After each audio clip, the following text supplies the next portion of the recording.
So this particular video is going to be entirely about triangulation or calibration. Triangulation and calibration are not exactly the same things, but for our purposes, for the purposes of this particular discussion, we're going to consider them very similar. So triangulation simply means, in the context of marketing measurement, taking data from different sources of truth, meaning that sources that you would normally consider as credible.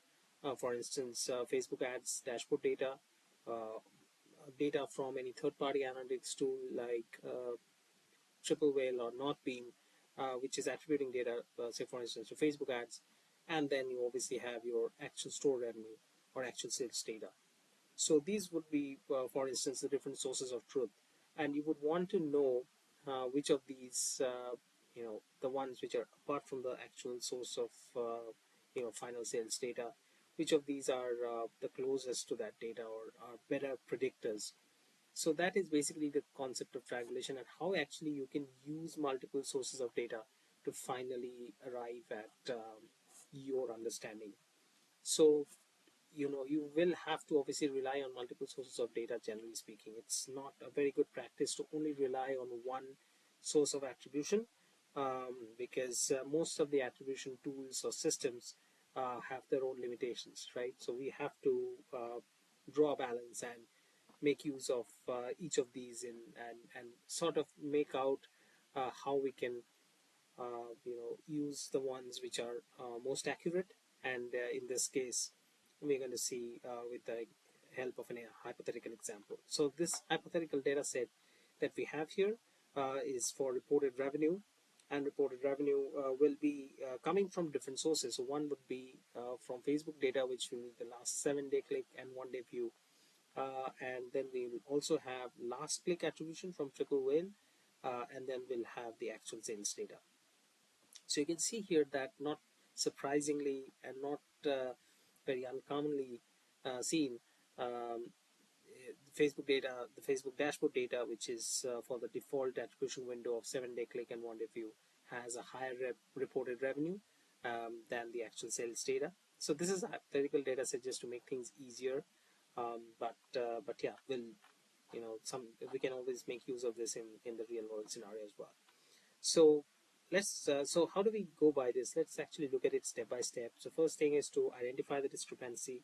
The discrepancy is obviously between the reported revenues, and then we have to see, like I said, the Facebook revenue is higher, and then we have to do what is called the overestimation factor. So there's going to be this overestimation, meaning that Facebook dashboard number is always going to be somewhat higher because of its incorporation of the view-through conversions. And we're going to have to find out that factor. This entire exercise that we're going to talk about today is about finding out that overestimation factor.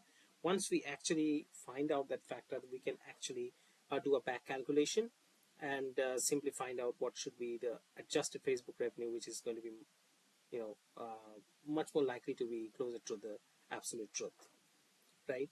Uh, Now, just to understand, this is always going to be relative. I mean, there's never going to be 100% here. But then again, our job is to try and be as close to the 100% truth as possible.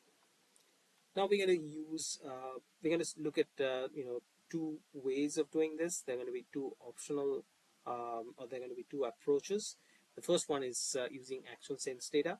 So the actual sales data obviously means, like I said, the backend store data, and you can find out the factor by simply taking the ratio of actual sales data and Facebook ads reported revenue, and that gives you a factor. For instance, in this case of 0.767, 0.77, you could say, and that means that it's the Facebook ads dashboard revenue is about 23% higher than the actual sales data. Now, a case very important to understand that this in this context is that when you're using this approach, when you're using the approach of whether it's actual sales data or triple whale last click as a benchmark. In fact, if you also look at this, you'll see that the factor is being calculated as a simple ratio between the last click revenue and the Facebook ads reported revenue. You just had, the numerator is changing in the ratio, and there you get the factor, right? So this means that this is the average factor that will sort of be taken as the benchmark, to understand, how much the Facebook revenue really needs to be slashed by because you have, as you can see, a 20% additional overestimation reportage from the dashboard. Now, like I was just trying to say a while back, this method actually takes into consideration only one marketing channel. So Facebook marketing is considered as the only marketing channel which is kind of like contributing majorly to the final sales. And this, of course, has its limitations, right? So um, you will have to consider that, and there is no way to really bypass that when you're using this method. And you can actually now apply the factor to adjust Facebook's revenue. So adjusted Facebook revenue is going to be Facebook ads reported revenue into the factor. Now, like I was saying, from a statistical point of view, this has, it's a straightforward and effective method for small data sets, but this has got its limitation, right? So it's not going to be a case where you will be able to eliminate the biases because, which might arise out of from the fact that there are actually multiple channels which are responsible or which are contributing to the overall, revenue. But yeah, it's a simple method and it's something that you can get started with. But there's a more advanced approach, and that's to use regression analysis. And that for more complex scenarios, you will have more variables. For instance, you might have multiple months of data. Obviously, you are basically looking at not individual data points here, but you're looking at the overall metric for a period, perhaps, and then you're just calculating the factor from there. So that has a limitation of its own because this factor might actually be varying as well over time, right? And I think it's also a good practice to try and give that method a shot. But what we're going to look at is an even more advanced analysis, which is going to be regression analysis. So let's actually look at the method of calculation. So here we'll have what's common in regression analysis is to have an independent variable, which is going to be your the Facebook ads dashboard data, and then a dependent variable, which is going to be the actual sales data, right? So we're going to basically find out this regression model by and it's going to be fitted to the relationship. This model is going to be fitted to the data to find the relationship in Facebook ads and actual sales data. Now, this is the most important point. The coefficient from this regression is actually going to be that factor. So, like I said at the start of the video, this is all about trying to find out the factor, which will give us that kind of ratio between the actual sort of adjusted Facebook revenue that we want to get at and the reported revenue so far on the dashboard. So this coefficient of regression, this we'll see, just how to get to that from in a moment, and I'll actually show you in this case, a real data set, and I'll show you how the coefficient is actually getting calculated from the regression results. So I'm now going to jump into this data set here. As you can see, this is raw data. So this is the raw data, and this is the data for a significant date range here, starting from May 1st to the 8th of August.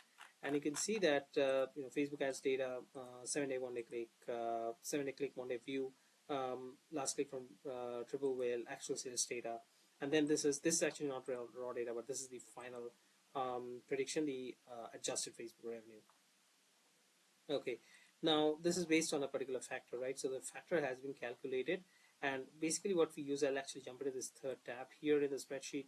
This is what is called a Linus formula. So this is Google Sheets inbuilt formula that actually follows a very simple logic. If I just jump into this and click on here, you'll find a neat little description of what is really going on behind the scenes, and you can read it from here.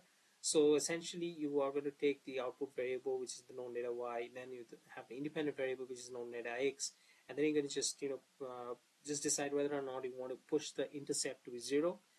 You don't want to do that really. You want to be as close to the sort of real sort of value that you're trying to get at as possible. So you're going to put that as true here, as you can see, and then verbose means whether or not you want a detailed sort of numbers, different kinds of numbers like standard errors and stuff like that. If statistic, all of these things will actually get populated in the output. So once I've put in those values, plugged in those values in the formula, this is the output I get. I don't get these, by the way, the things that are written in text, which is like the labels for what this number stand for. Linus only gives you raw output, so you have to actually know what the summary output looks like. So the summary output does have the coefficient. So we will see if I jump to the output tab here. This is the coefficient, the same one here, 0.62, and this essentially is your factor. Like I mentioned here, this represents the factor. You also have the intercept and the R squared, and you'll actually get those values from here. The same values.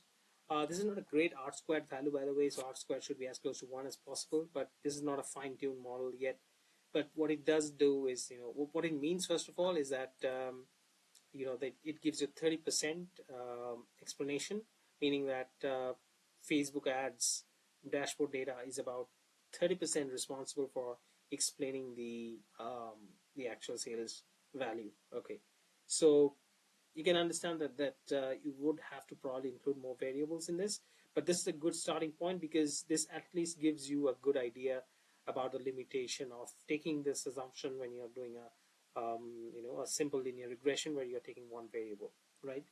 So the coefficient here is the factor. So if you go by this model, this is the factor that's needed to adjust the Facebook ads revenue, and then you simply have to use that formula using this concept that adjusted Facebook revenue simply has to be reported revenue into the factor, meaning that the actual revenue, therefore, that you've got, if you just divide it here, the actual revenue divided by this number here, you'll see, let me just do that again. So if I just jump into here, divided by this here, you'll see that, in all the cases, it's going to be the same, right? That's because it's almost the same, 1.61, because, that output, so it's just the reverse of this, right? Uh, just a sec. So it's like 1 by this, which is 1.61. So that is the factor, like I was saying, so that that actually gives you this entire column here of the adjusted Facebook revenue, and this Linus formula is actually basically taking care of that, and giving us the factor.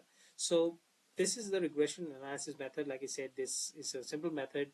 It has its limitations, as you can see with the R squared value. That's actually a sort of a measure of accuracy, but it's a good place to start, and you can sort of start using this to um, get sort of build a bridge between attribution, output, and sort of or attributed data in on the Facebook dashboard and from third-party analytics tools. So this is the method of calibration. This is essentially the method of triangulating from multiple sources of data. You can actually run a multivariate regression here, and I'm going to talk about that in future videos. I've already discussed that in some past videos as well.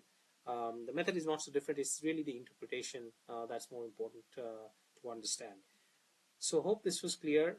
This is a starting point. Of course, there can be more advanced methods of achieving this, but I think this is something that at least you can get started with, because this is the number one problem that all media buyers are facing. Advanced media buyers who are spending a significant level of money for their clients.